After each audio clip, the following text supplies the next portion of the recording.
préparation qui a été mouvementée due à des blessures. Je me suis tordu la cheville droite fin mai avec rupture du ligament et je me suis tordu la cheville gauche début juillet avec aussi rupture du ligament.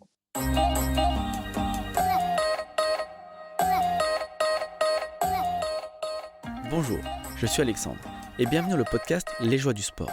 Le podcast qui vous permet de suivre une aventure avant même qu'elle ne commence. Mais avant de découvrir l'invité du jour, j'aimerais te parler d'une application qui pourrait bien transformer ta préparation sportive. Tu es passionné de course à pied, de trail, de cyclisme ou de triathlon ? Alpi Training est l'application qu'il te faut pour atteindre tes objectifs. Alpi Training te propose de l'entraînement le plus complet et le plus individualisé du marché.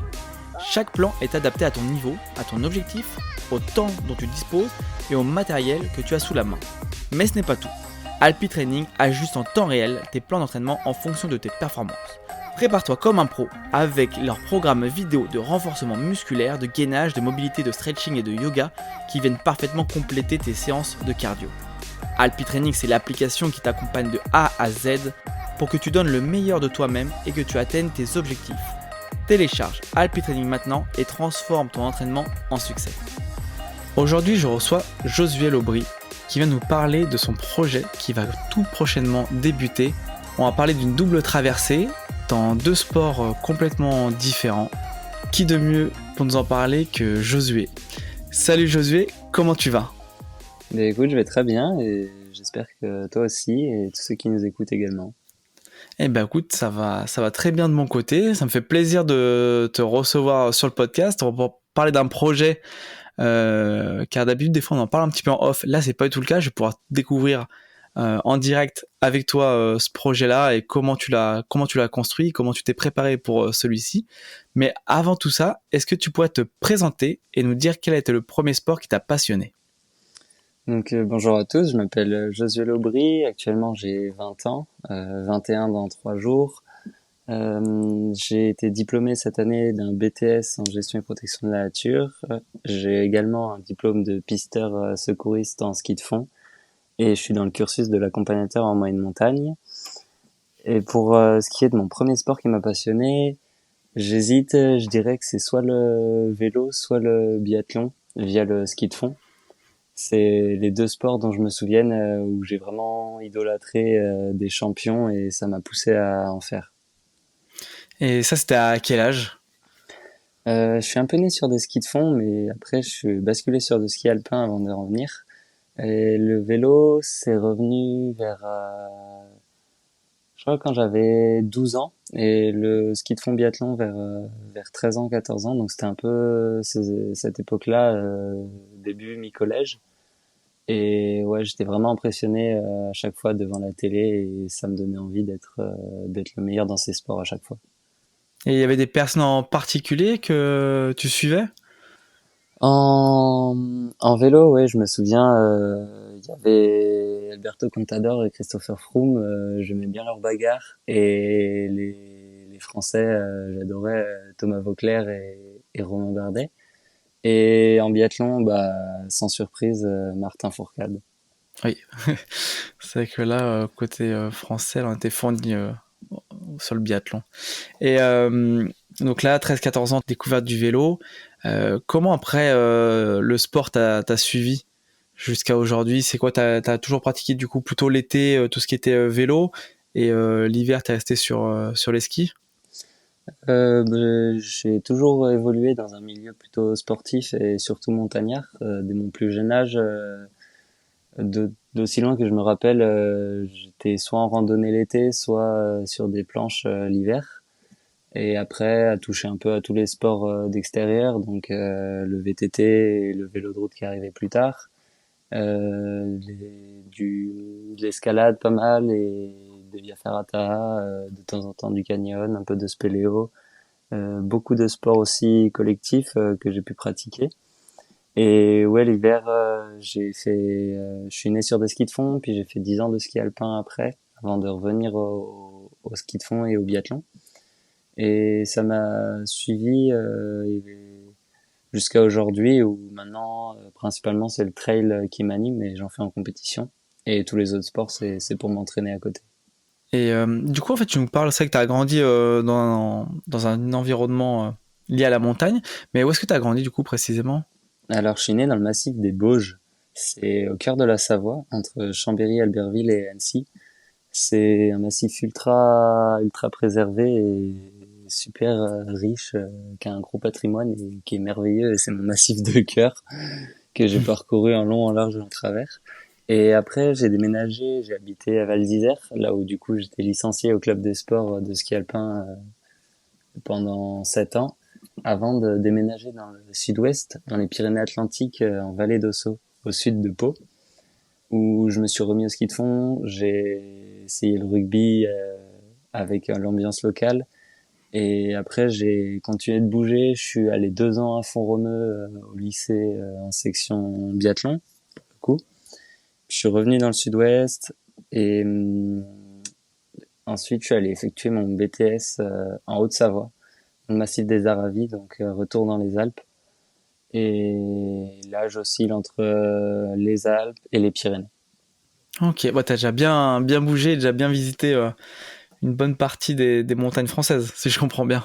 Ouais, mon objectif c'est vraiment de toujours rester en montagne. Ce que je souhaite, c'est être au pied des montagnes pour pouvoir partir le soir après l'école ou après le boulot, courir directement, avoir du dénivelé. Et on parlait du coup justement du sport en compétition. Donc c'est le trail que tu pratiques en compétition. Il y a d'autres sports aussi que tu as fait enfin plus avec un aspect compétition derrière? Depuis que je suis tout petit, j'ai toujours voulu être le meilleur dans les sports que je faisais, donc la compétition, elle m'a suivi toute ma vie. À chaque fois que je pratiquais, je voulais tout donner et monter sur les podiums. Donc en ski alpin, à chaque fois, j'ai donné le meilleur de moi-même, ce qui m'a pas beaucoup réussi dans ce sport-là. Et après, ouais, donc compétition de biathlon. J'ai fait aussi du ski alpinisme maintenant à la suite. Je faisais pas mal au collège, lycée, les sports en UNSS, donc tout ce qui va être course d'orientation, des raids. Quand je faisais du rugby aussi, c'était compétition tous les week-ends. Et maintenant, depuis 3 ans, ouais, c'est uniquement compétition de trail. Et je m'autorise à aller à un raid sportif par an parce que j'adore ça. Mais j'ai arrêté les compétitions de ski et j'ai jamais fait non plus de compétition purement vélo. Ok. Et le trail, du coup, en termes de compétition, est-ce qu'il y a quelques épreuves auxquelles tu as participé ou tu as réussi à performer ou en tout cas sur des courses, est-ce qu'il y a des courses qui déjà t'ont plu ou qui t'ont marqué? Alors ouais, on peut dire que j'ai performé à mon échelle. C'est pas des courses des niveaux national.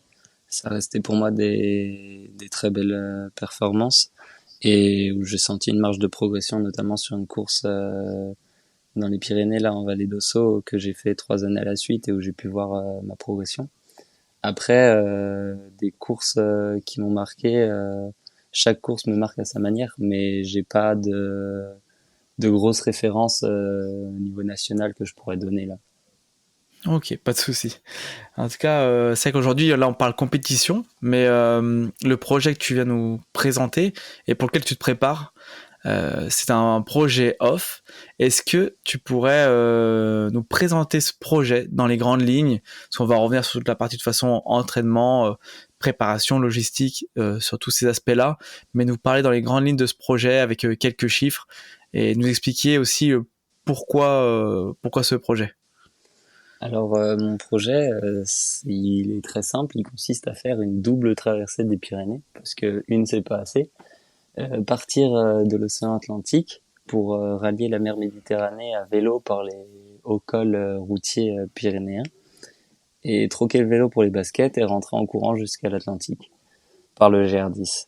Euh, En termes de chiffres, ça donne 850 km avec 20 000 mètres de dénivelé en vélo à effectuer en 5 jours.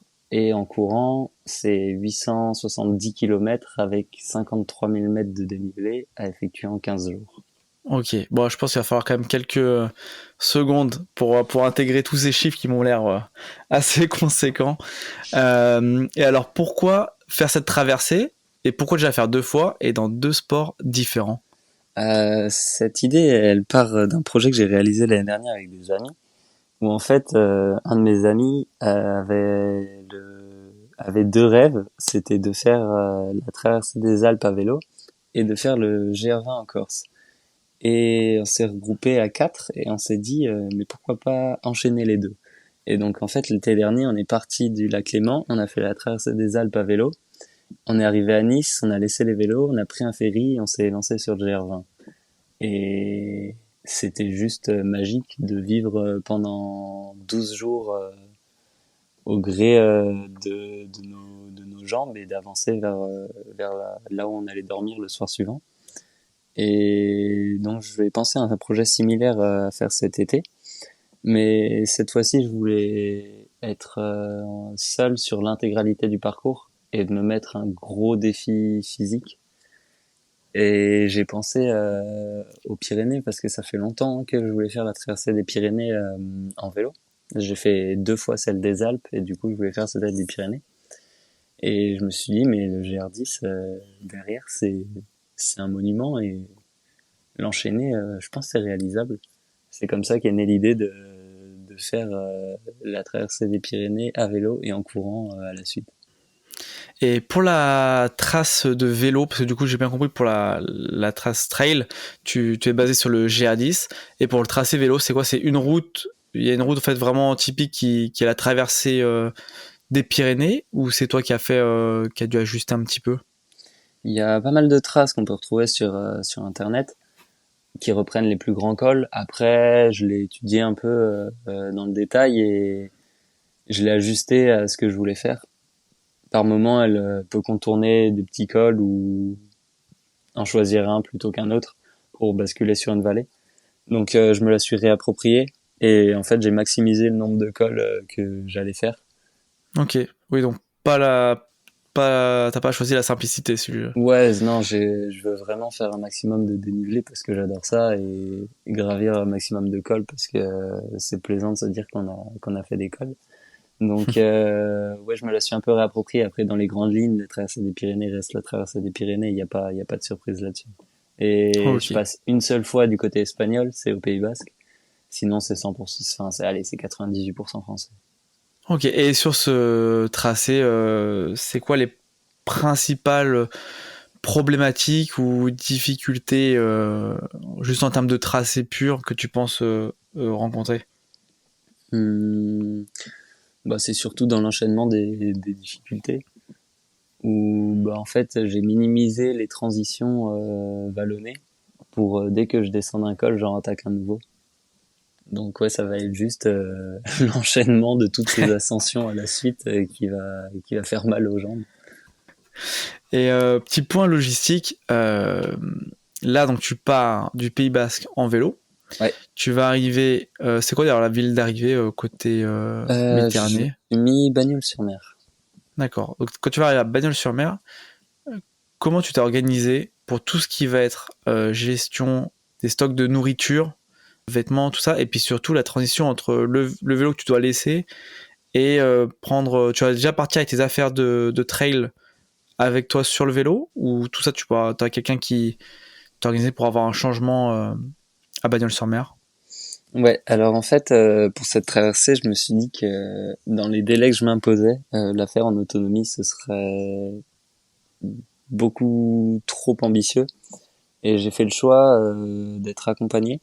Et du coup, j'ai loué un van aménagé que ma copine conduira. Elle me fera l'assistance sur les 3 semaines de la traversée. Donc en fait, on va partir ensemble du Pays Basque et j'aurai toutes mes affaires qui seront dans le van et arriver à Bagnols-sur-Mer, je mettrai le vélo sur le porte-vélo et je récupérerai du coup mes affaires de trail qui seront dans le van pour enchaîner. Ok, voilà, c'est vrai que bon, t'as une assistance de luxe là, parce que c'est vrai que ça facilite beaucoup les choses. Du coup, ce sera aussi ton point, t'auras pas à chercher des hôtels ou des logements en tout cas pour passer la nuit, Ouais, c'est vraiment ce que je avec voulais ce principe. optimiser là-dessus. C'était d'avoir quand même un confort pour récupérer au mieux et non plus de pas avoir une voiture et de dormir en tente et de tout faire au chaud. Donc là, vraiment Hmm. avoir une petite cuisine et un vrai lit, bah, ça sera du grand luxe pour la récupération. Et bah, ça me déleste, oui, sur toute cette partie logistique où j'ai pas besoin effectivement, de booker des nuits et de penser à ce que je vais manger ou à faire des courses. C'est comme tu dis, oui, c'est vrai que ça évite de penser, ça va limiter tout l'aspect un peu charge mentale, ça, tu vas juste pouvoir te profiter et te concentrer sur l'effort durant cette traversée, ce qui va déjà être, je pense, suffisant.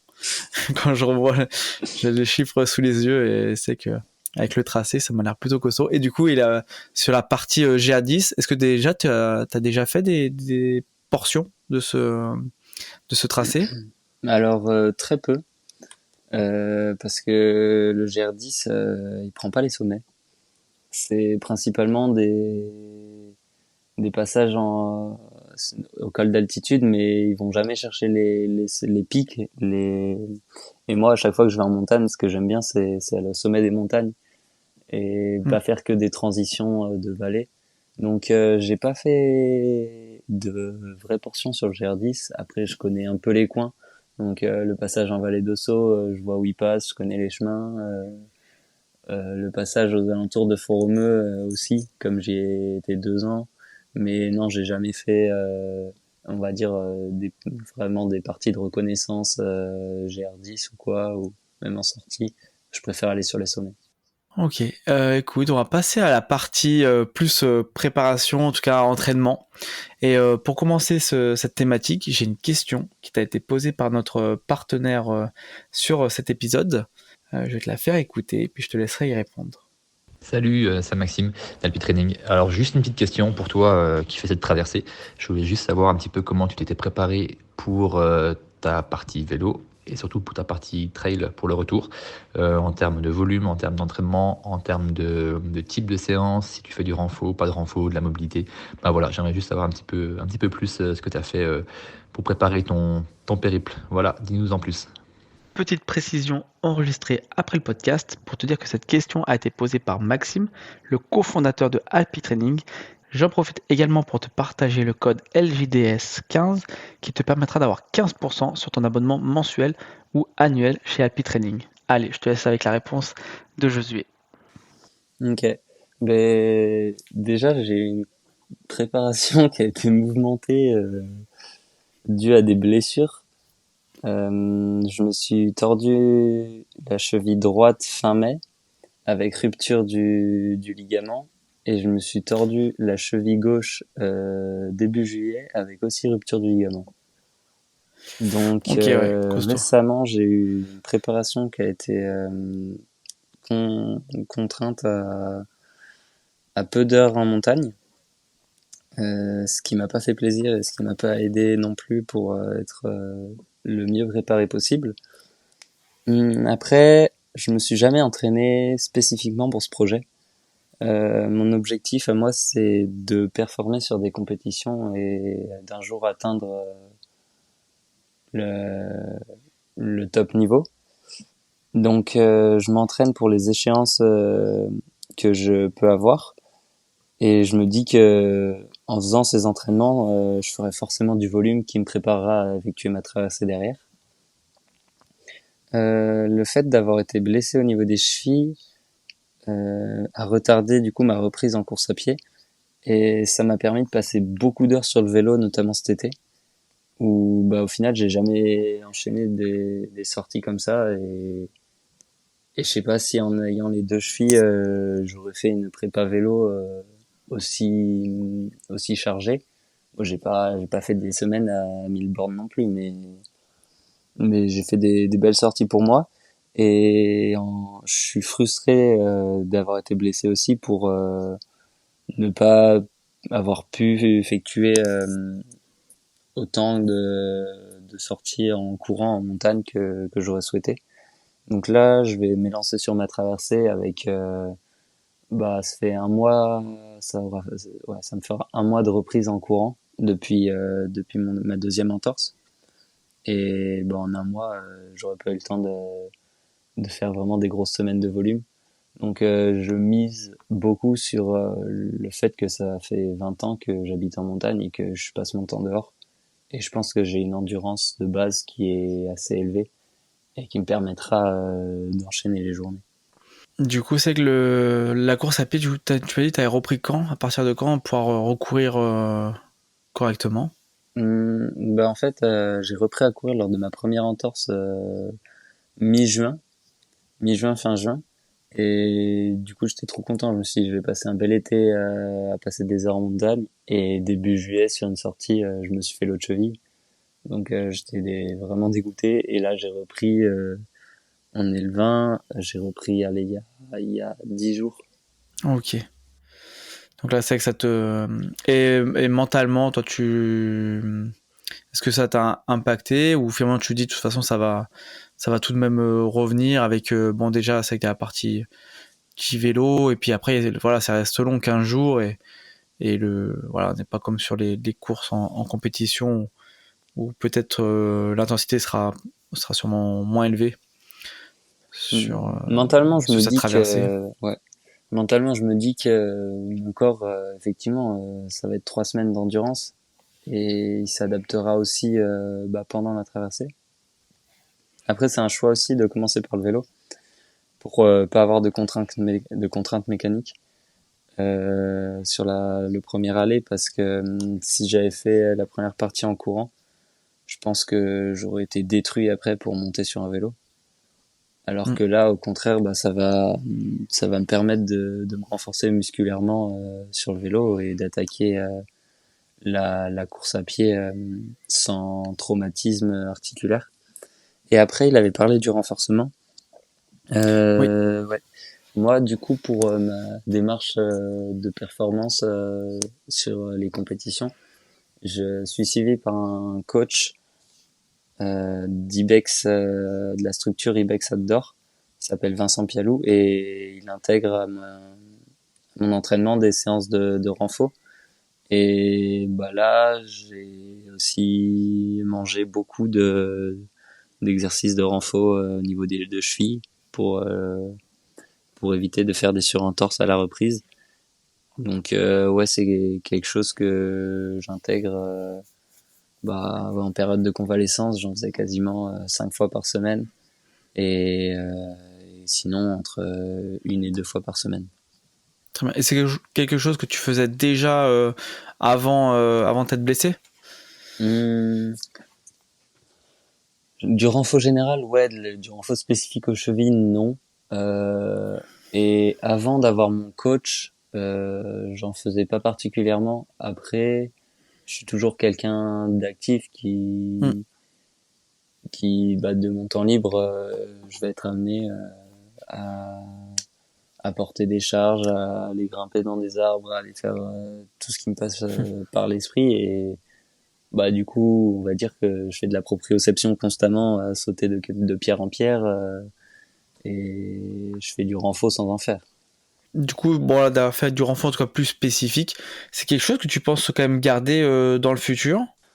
Je pense que en garder, ouais, 1 fois au moins par semaine, c'est toujours bien. Ça permet de s'entraîner quand on n'a pas beaucoup de temps, quand on n'a pas envie de sortir, euh, de remplacer une séance. Après, je t'avoue qu'à chaque fois que je vois une séance de renfo, je suis pas le plus heureux du monde, parce que moi, ce que j'aime, c'est passer du temps dehors. Mais ouais, je l'ai fait parce que je veux être le meilleur, m'améliorer pour moi. Donc je me dis que ce sera bénéfique pour ma performance. Si j'avais un autre objectif, je pense pas que j'aurais cette régularité à en faire. Ouais. Oui, ça j'ai bien compris. Si c'était juste le plaisir de se balader dehors, je pense pas que ce serait une priorité. Mais ouais, je le sens que c'est utile, par exemple, quand j'enchaîne des longues descentes ou ouais, montée descente. C'est forcément, tu le sens forcément sur les sentiers, les heures passées à faire des squats, des fentes ou tout ça, c'est pas des heures perdues non plus. Et il y a une question aussi qui revient constamment sur le podcast, que je pose à chaque invité, c'est savoir un petit peu comment toi tu gères, comment tu t'organises pour avoir un certain équilibre ou harmonie, après c'est à toi qui me diras, entre ta pratique du sport et ta vie privée et ta vie professionnelle. Jusqu'à présent, du côté professionnel, j'étais étudiant, donc j'avais le rythme scolaire normal. J'avais la chance de pas trop avoir de devoirs, donc en fait c'était les cours et dès que j'en sortais, je passais en sport. Donc j'allais m'entraîner le soir, j'allais m'entraîner le matin. J'étais vraiment dédié à ça. Et j'ai la chance aussi d'avoir une copine qui fait beaucoup de sport, donc ça permet de passer du temps ensemble en montagne en s'entraînant, ce qui aide beaucoup. Hum, et ouais, donc c'était vraiment l'aspect scolaire en salle de cours. Et dès que j'en sortais, je décrochais, je passais dans ma pratique du sport et dans ouais dans mon projet personnel un peu pour évoluer dans tout ça. Parce que là, c'est vrai de ce que je t'entends dire, c'est vrai que voilà, t'as vraiment bon, le sport qui est évidemment tourné un peu voilà, vers l'extérieur, l'outdoor. Ta vie privée que tu essaies un petit peu de, voilà, de faire au mieux pour que ça soit en harmonie avec le fait de faire des activités en extérieur. Et est-ce que dans le futur, c'est un objectif pour toi d'avoir également un métier qui est tourné, voilà, axé dans ce sens-là? Ouais, carrément. Ouais, non, non, c'est un objectif. Idéalement, ce que j'aimerais, c'est être payé pour courir, mais pour ça, faut que j'améliore mes performances pour idéalement rentrer dans un team.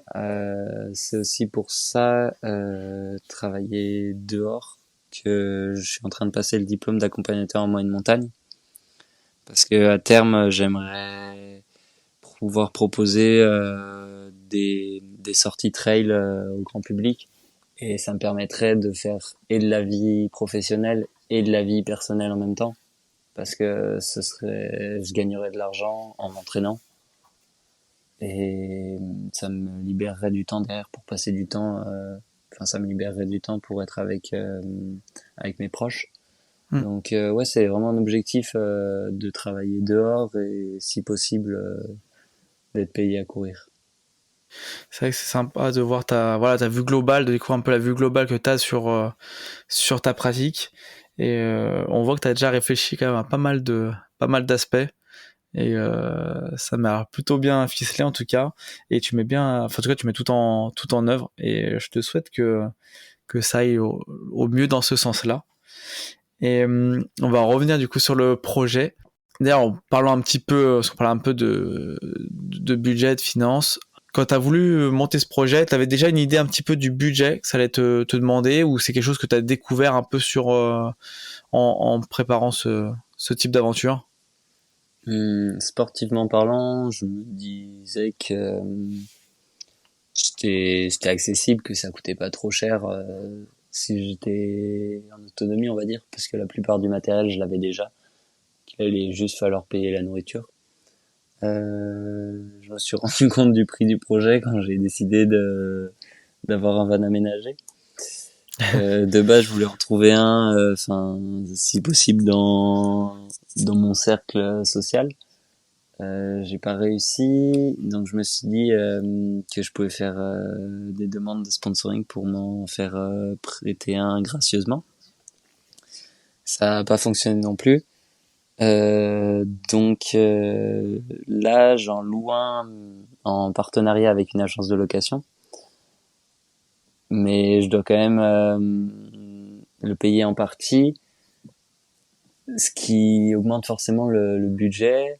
Et après, je savais qu'il y a une grosse part, notamment sur 3 semaines comme ça, c'est l'alimentation, que ce soit de la nutrition Mm. sportive ou juste les paquets de pâtes et de riz que je vais m'enfiler le soir.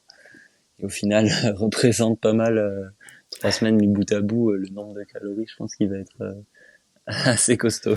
Ouais, ouais, c'est vrai que ça va pas mal, ouais, ça va pas mal Mhm. débiter. C'est sûr que, ouais, avec les journées d'effort que tu as prévues, c'est sûr, tu as une idée d'ailleurs en termes de calories brûlées par jour, ce que ça représente? Alors, en nombre de calories, je sais pas du tout, d'autant plus que je suis un gros mangeur.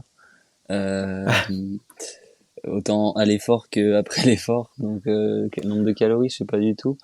Euh, Je sais que ça va s'envoyer 700 grammes de pâtes par jour, grosso modo. Et après, bah, j'ai la chance sur la nutrition sportive aussi qui coûte assez cher, d'avoir eu l'aide de mes sponsors. Donc, je suis ambassadeur de la marque NAC et Hmm.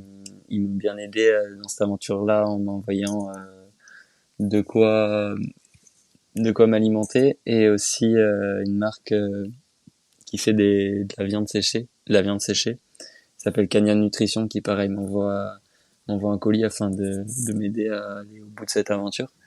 Donc ça m'allège les dépenses de ce côté-là. Mais dans le budget global, oui, il reste du coup majoritairement la location du van avec les frais qui sont associés, donc les péages et l'essence et l'alimentation autre que sportive. Et sur cette aventure, est-ce que on parlait du coup tu parlais effectivement des personnes qui t'ont aidé et est-ce qu'il y a également des personnes du coup autres que les marques qui vont t'accompagner sur ce projet. Donc tu m'as parlé déjà de ta copine qui faisait vraiment toute la partie logistique avec le van aménagé. Et est-ce que tu auras également d'autres personnes qui vont venir courir ou rouler avec toi sur des portions du parcours? J'ai un ami qui veut me suivre aussi pendant mes 3 semaines, celui avec qui j'ai fait mon aventure l'année dernière, qui était dans ma classe durant 2 ans, Florian. Et je souhaitais aussi, bah, si possible, pouvoir réaliser un film à l'issue de cette aventure. Ça voulait dire trouver un vidéaste. Et Florian, un ami à lui qui est là-dedans. Et il a été super motivé quand je lui ai parlé du projet. Et du coup, j'ai aussi bah, cet ami vidéaste qui sera là pour me suivre pendant les 3 semaines avec Florian. Donc l'idée, c'est ça, on n'a pas encore fixé encore. Soit ils viennent avec nous dans le van, soit Florian, lui, a une voiture qu'il a aménagée et donc il nous suivrait dans cette voiture. Et ensuite, ouais, j'ai vraiment pour but de partager un maximum d'heures sur le vélo et sur les sentiers avec toutes les personnes qui sont motivées pour ma pour être là durant cette aventure. Donc j'ai beaucoup d'amis qui m'ont sollicité pour me demander à quel moment je serais à tel lieu. Et l'objectif, c'est si possible de jamais être vraiment tout seul à rouler ou à courir. Donc ouais, j'ai pas mal de personnes qui vont graviter autour et présentes en permanente. Il va y avoir ma copine, mon ami Florian et du coup le vidéaste Paul. Et pour suivre tout ça, il y aura une trace GPS accessible ou sera via les réseaux pour suivre en tout cas ton aventure et puis ton avancement? J'avais réfléchi à avoir un traceur GPS et au final, j'ai estimé que c'était pas forcément primordial parce que bah, les personnes qui seront sur place, je leur communiquerai mon avancée au fur et à mesure d'école et on se verra assez régulièrement, notamment sur le vélo où bah, je serai toujours sur la route. Et pour les personnes extérieures à mon assistance proche, il y aura un partage qui sera fait quotidiennement sur les réseaux avec mon avancée, les passages au col et oui, après il y aura possibilité du coup de savoir où je suis à peu près plus ou moins dans ma journée. Sur ah, Non, ouais, excuse-moi, tu voulais rajouter non, quelque chose? ce sera du coup sur mon compte Instagram que je partagerai tout ça. D'accord. C'est quoi le nom du compte? C'est Josué-LBRY. Ok. Bon, ce sera sûrement, de toute façon, en description de l'épisode pour ceux qui voudront suivre l'aventure. Et là, dans ce projet là qui est complètement dingue. Toi, d'ailleurs, tu le revois comment? Toi, pour toi, c'est quelque chose de. Tu dis, c'est quand même quelque chose qui va être difficile ou tu te dis, ça va être juste une question de temps et de patience et dans tous les cas, ça va passer. Le vélo, je me dis que ça va passer parce que si je suis fatigué, euh, je me mets en danseuse dans l'école et je finirai bien par les monter.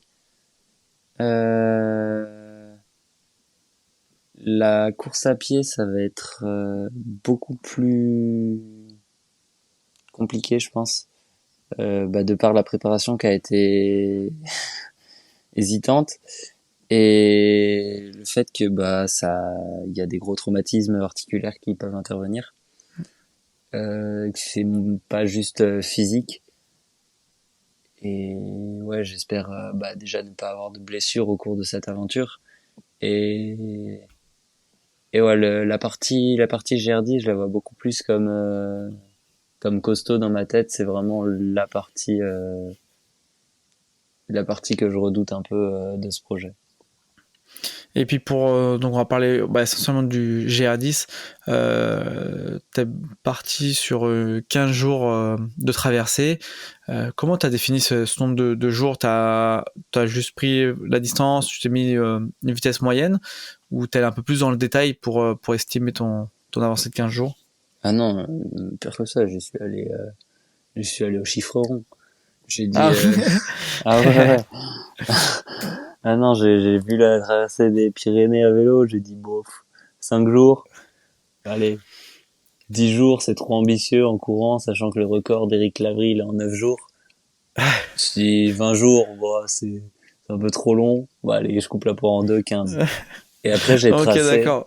Et après, j'ai tracé, en fait. Donc, Parce que je voyais les joueurs, je me dis, attends, il est vachement, il s'est mis en mode précision et tout. Et, non, ça, je l'ai fait et... après. En fait, je me suis dit 15 jours, et après, j'ai découpé les étapes. Et c'est qu'au moment où j'ai fait les étapes que je me suis dit, mais 15 jours, mais c'est énorme. Enfin, mais c'est là. Le kilométrage moyen, enfin, journalier, il est costaud, quoi.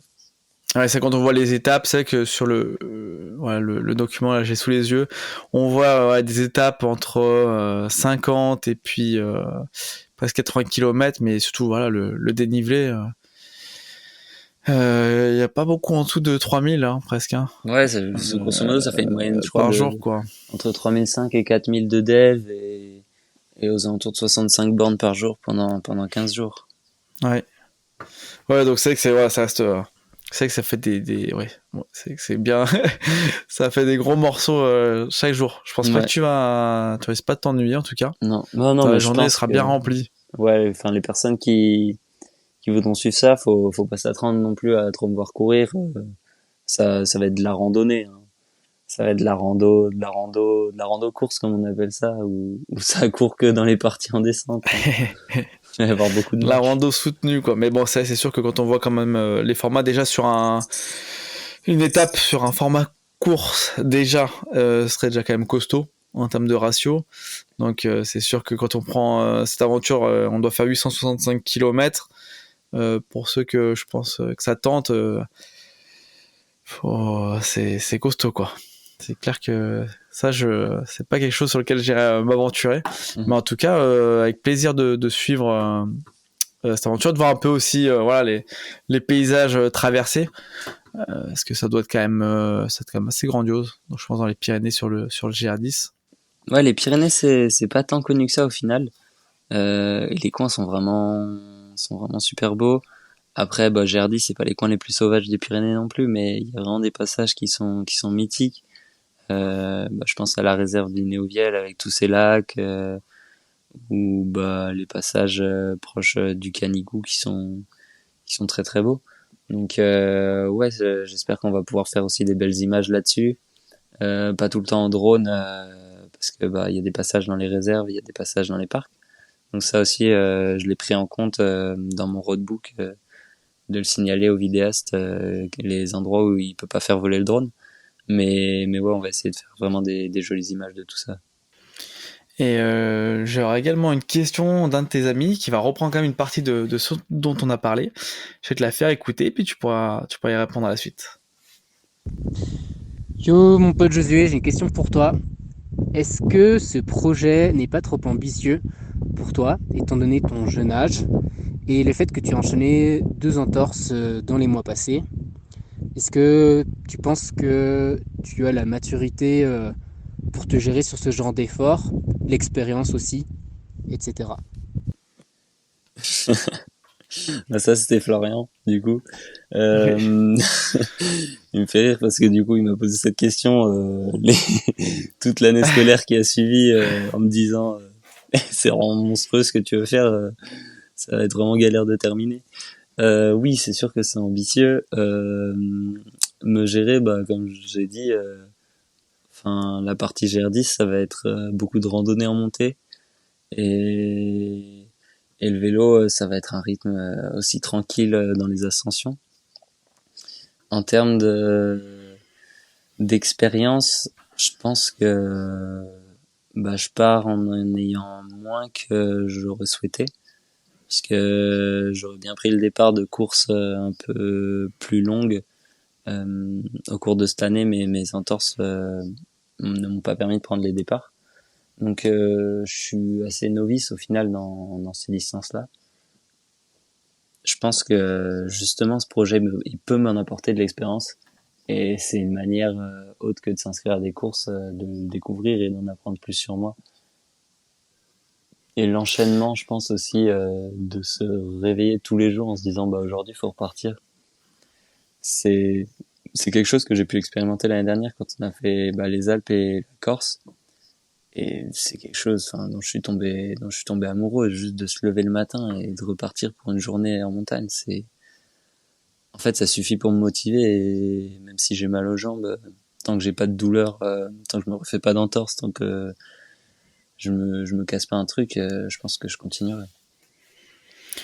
Et je suis en train de penser finalement, est-ce que le fait d'être contraint un petit peu au repos sur la course à pied, de pas avoir, s'être pas mis sur des courses un peu plus longues, mais en mode vraiment trail, sachant que là tu vas faire, comme tu vas dire, voilà, de la rando course, de la rando un peu soutenue en tout cas. Est-ce que finalement ça va pas t'amener une certaine fraîcheur et peut-être quoi, les compétitions t'aura peut-être un peu abîmé avant ce projet? Ouais, forcément, c'est ce que je me dis aussi. Ce projet, du coup, il a vu le jour bah, fin de l'année dernière, cet hiver, début d'année, où je me suis vraiment posé dedans, étudié un peu les parcours, tracé les étapes. Donc, c'était pas mon objectif de l'année, parce que mes objectifs, ils étaient compétitifs. Mais quand les entorses sont arrivées, bah, j'ai dû lâcher prise sur les compétitions et ce a pris vraiment plus de place. Et je sais pas si c'est bah, une réponse de mon corps pour me freiner et vraiment me permettre de faire du jus jusqu'à cette traversée. Et bah, maintenant, je le prends forcément comme ça, où bah, effectivement, j'ai commencé la saison assez tôt, parce que j'avais les championnats de France en ligne de mire qui étaient tôt, donc j'ai jamais vraiment arrêté de courir cet hiver. Donc, n'ayant pas été blessé, je pense que j'aurais accumulé beaucoup de fatigue. Et là, ouais, je pense que j'arrive avec une certaine fraîcheur sur ce projet. Mais du coup, pas le nombre d'heures souhaitées en montagne non plus. C'est vrai que c'est un petit peu voilà, le compromis toujours à trouver. Malheureusement, là, c'est vrai que c'est pas quand c'est pas un choix, le compromis, il est tout de suite beaucoup plus limité Oui, bah, faut composer dans avec la après. décision. Donc, maintenant, il y a ce Donc, qui est fait est fait. Il y a plus le choix. Je peux plus revenir en arrière. Donc, donc maintenant, il y a plus qu'à s'aligner au départ. Et puis là, c'est à ce moment-là que tu auras les réponses, en tout cas, à la question de Florian c'est sur ça. est-ce que ça va passer ou non. Après, je suis En tout cas, assez, je suis indulgent envers ma progression dans le sens où mon objectif, c'est de faire cette double traversée. C'est aussi l'avantage d'avoir le van aménagé. C'est que, bah, en courant un peu moins parce que faut que je sois à des croisements de route, mais de pouvoir modifier les étapes en cours de route. C'est-à-dire que bah, si je me sens bien, je peux rallonger. Si je me sens pas bien, je peux raccourcir. Et s'il me faut 3 jours de plus pour boucler l'aller-retour, il me faut 3 jours de plus. Mais ce que je veux, c'est vraiment aller au bout de cette double traversée, même en rallongeant, enfin, oui, en rallongeant la durée. c'est vrai que le van sur ce côté-là, ça a vraiment des avantages qui sont non négligeables, je pense, pour ta traversée et puis pour ton objectif. Et c'est vrai que c'est un bon, je pense que c'est un bon point. Peut-être que tu referas après des projets avec accompagné d'un van derrière après Ouais, celui-ci. peut-être ou peut-être pas, je sais pas. Non, l'année dernière, on était suivis sur notre traversée des Alpes. Effectivement, c'est toujours un grand luxe, mais sur le GR20, on était en autonomie. Et c'est différent. C'est de se dire que c'est toi qui promènes ta petite maison sur ton dos. C'est pas la même ambiance et faut aussi adapter l'ampleur du défi physique au fait que soit t'es en autonomie, soit t'as une assistance. Ce qui joue beaucoup sur les performances. C'est comme dans les compétitions, quand t'as une assistance, c'est de suite plus facile. Ouais. Et alors sur ce projet, quels sont les points vraiment positifs que tu as hâte de retrouver sur ce projet? Qu'est-ce qui te fait vraiment envie? Qu'est-ce qui te donne le feu pour y aller? Ce qui me fait rêver depuis que je l'ai en tête, c'est juste de me dire que pendant 3 semaines, je vais me lever le matin avec une seule chose à faire, c'est d'avancer. Soit pendant 5 jours à vélo ou pendant 15 jours en courant. Et d'évoluer dans les montagnes, c'est vraiment ce qui me fait triper. Me dire que ouais, je vais vivre une vie de vagabond pendant 3 semaines où j'aurai qu'à avancer. Et en plus, je serai accompagné par mes proches dans ces moments-là et je vais juste kiffer parce qu'on va passer des trop bons moments et même si ce sera dur physiquement, je serai dans les montagnes donc tout ira bien. Eh ben écoute, en tout cas, merci pour toutes ces précisions, ces informations sur la préparation de ce projet. Avant, en tout cas, de terminer avec le mot de la fin où tu pourras parler du sujet dont tu as envie pendant le temps que tu désires. Déjà, je voulais te remercier d'être passé sur le podcast pour nous parler de tout ça. Et puis, en tout cas, hâte de te suivre dans cette aventure. Et aussi également hâte de te retrouver pour la partie débriefing qu'on pourra faire après cette aventure et puis pour savoir comment s'est passé puis soit les réussites comme les difficultés que tu auras pu rencontrer sur ce projet. Donc voilà, hâte de tout ça. Maintenant à partir de maintenant, tu as le podcast pour toi pour parler de ce que tu veux pendant le temps que tu veux. Du coup, j'ai remercié NAC et Canyon Nutrition pour leur soutien. Et j'aimerais aussi dire un mot sur Sport Shoes. C'est une marque dont je suis ambassadeur. Sport Shoes, c'est un site qui font de la revente d'articles de sport. Et je suis ambassadeur depuis maintenant 1 an. Et ils m'ont fourni le matériel pour courir qui me permettra d'être le plus confortable possible. Et j'aimerais les remercier pour leur soutien et également la marque CB de lunettes françaises qui me suit également dans cette aventure et dans mes projets depuis un peu plus d'1 an. Et ça fait du bien de se sentir entouré, même si matériellement c'est pas des grosses dépenses, mais ça fait vraiment plaisir de savoir qu'on a des personnes qui nous font confiance et qui nous aident à aller au bout de nos projets. Donc ouais, tout un grand merci à mes partenaires et je suis fier d'être ambassadeur de ces marques-là. Et je voulais juste rajouter une chose du coup sur cette traversée, sur la partie financière où je m'étais dit que j'allais tout faire de ma poche, mais d'un autre côté ça m'allège aussi de demander de l'aide autour parce que j'ai demandé des participations financières à certaines marques mais on m'a fermé la porte et je me suis dit pourquoi pas ouvrir une cagnotte et du coup j'ai une cagnotte qui est actuellement en ligne, elle est en biographie de mon compte Instagram donc Josué-Albert Y et je suis preneur de toute participation, ça m'aidera vraiment du coup dans mon projet à rentabiliser, enfin pas à rentabiliser, mais à m'alléger mes dépenses, que ce soit pour le van et pour tous les frais qui y sont associés. Et aussi, il faut savoir que mon ami vidéaste qui me suit n'est pas rémunéré. Il fait vraiment ça pour lui aussi passer 3 semaines en montagne et créer un docu qui peut le faire triper. Et mettre dans la cagnotte, ça permet de l'aider lui et de l'aider moi dans la réalisation de ce projet. Donc voilà, si jamais vous voulez nous aider sans être présent au bord des sentiers, c'est possible en allant voir du coup cette cagnotte. Après, pour la partie qui est libre à moi de l'épisode, c'est c'est pas évident de choisir un sujet ou quoi.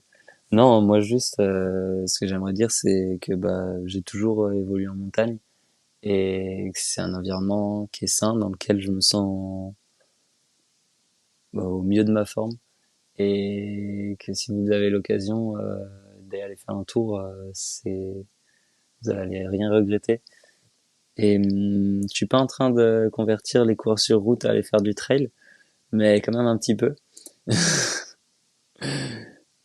Et, euh, et ouais, après, bah, dans un point de vue de motivation, c'est bah, croyez en vos rêves. Nous, l'année dernière, on s'est lancé dans la double traversée des Alpes et le GR20.